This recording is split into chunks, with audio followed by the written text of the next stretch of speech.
Dagan bitaw kay nangutana kung kumusta daw ko. Sa kun akong gibati. Sa tinud lang ganahan ko masuko. Ganahan ko masuko pero kapuya sad bitaw masuko eh. Rabag kanang akong na feel ba kay kanang pasagda na lang na sila dira sila ang pagpakasala kay ilaha man ang tulubagon. Moabot man sa gyud ang time nga paninglan ra gyapon na sila sa kahitasan. Murag pa sa Dios na lang gyud nako ang tanan. Kana bitaw ilang tulubagon is ilaha kay di man sa na pwede nga ang sala ni Pedro si Juan ang silutan, di ba? So kitang tanan doon na gitay tulubagon sa Ginoo. Kung unsa to ang sala ng gibuhat diri sa kalibutan, atoan ang tubagan sa umaabot nga panahon.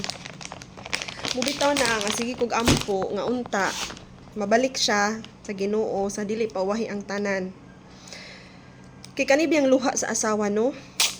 Grabe ka makagaba labi magtarong ang imong asawa. Makagaba jud na. Mao na nga unta makabalik siya sa Ginoo. Sintras dili pawahi ang tanan. Magrepent unta siya. Paubos na siya siyang garbo kay grabe gani high gyud sa iyang garbo gyud kana bitaw bisag kinsa na lang kaya niyang ligsan.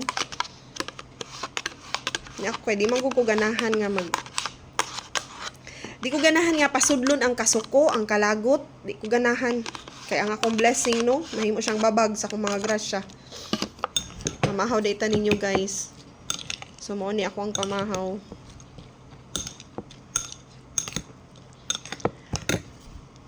Unya, ang ako lang gikagulan jud ang akong anak kay nakakita siya sa panghitabo. Kita siya nga sambot lang, mangambot lang gid ko niya. Kana bitaw, kita ba ako ba nanalipod ko sa akong anak ko to mahimo nga dili mi gusto nga makita siya mag-away mi, di ko gusto nga makita siya nga nagunsa-unsa mi kana bitaw gipanalipdan gyud nako siya sa mga violence kay bata baya. Pero nakakita gid siya niya first time to niya. So ako siyang gikuhaan og habig ba. Gikuhaan ako siya sa iyang thought. Ako siyang gipa-open up kung unsa iyahang nakit-an, unsa iyahang na witness. Na supposed to be dito siya dapat makakita ato. So niingon yun siya nga wa siya ganahi sa iyang nakit-an. Nya na-hate niya somewhat, na-hate niya ang iyahang amahan. Kay dili ni maingon ani kung dili pag gumikan sa iyaha.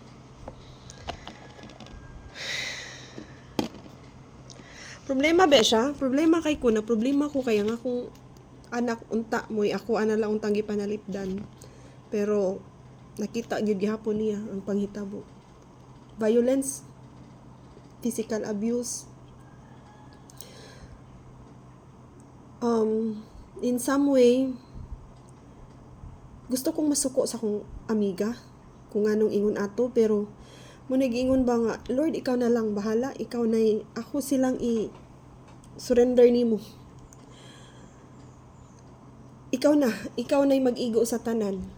Ning anak na lang gyud ko. Gusto ko mo padayon sa akong kinabuhi nga malinawon. Kada lang. Unya akong mangutana mo kung nasakitan ba ko. Kay asawa pa ba gihapon ko no? Sige kung huna ba? Nasakitan? Wala bitaw. Wa akong sakit eh. Mura bitaw nabato na lang ang akong kasing-kasing kaysa sige niyag pasakit. Wala na ako'y na-feel, murag namanhid. Pero na-insulto ko, yes. Kay garbo man sa tao no. Nga nung sa kadaghang babay, kato pa siya. Na-insulto ko kay siguro na isang insecurities kay dato bientaw na akong amiga no. Nya, tutoy pa lang daan, wala na. Pero di ba siguro na may basihan no. Nahimuot lang ko ba yung kamabaw sa rason. Uy, may kagkwarta ang atabay manggani nga nagkanang sana kanang naitubig mahubsan pa manggali, mo dry up pa manggali no. Ang ako na lang kay kanang nagkatawa ko nga wala siguro mo wala ko nasakit kay kakita man gud ko giunsa siya pagkulata unya ug ako pa ato bagoy Ginoo ko makabangon pa baka ko ani no. Mao na lang akong giuna-una unya kanang di lalim to iyang mga na ano uy na dili gito lalim. First time pasad pud to niya daw. Ingon to iyang husband first time kay di yun lalim pud bitaw uy mabawsan mo na kung what comes around goes around bitaw sad yun kung kamo nag-cheat mo mabawsan mo sa inyong asawa kanang di yun pud lalim mo na nga kung gusto man mo nga kanang kuan i-legalize ninyo ang tanan magbuwag usa mo ay mo mangitaglain nga kung di man jud na malikayan nga naa na jud siya ni-exist na jud siya nya well wala pa mo na annul kuha na lang magampo sa Ginoo mga ipasaylo ana na lang siguro bisag usab bitaw na guna-una makatawa na lang ko kay ngano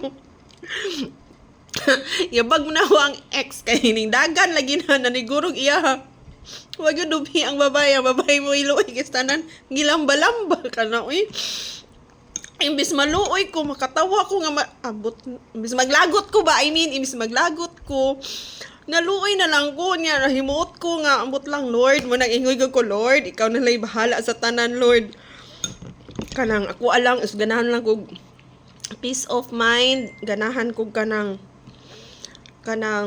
naganahan na sad ko na ako kay nahimo na lagi kong bato in town oy ang akong kasing-kasing wala na gibati og kanang kasakit nga mapiktuhan pa ko niya bahala na kadiha la buhi pa ka imuhang kalag naguna nito sa impierno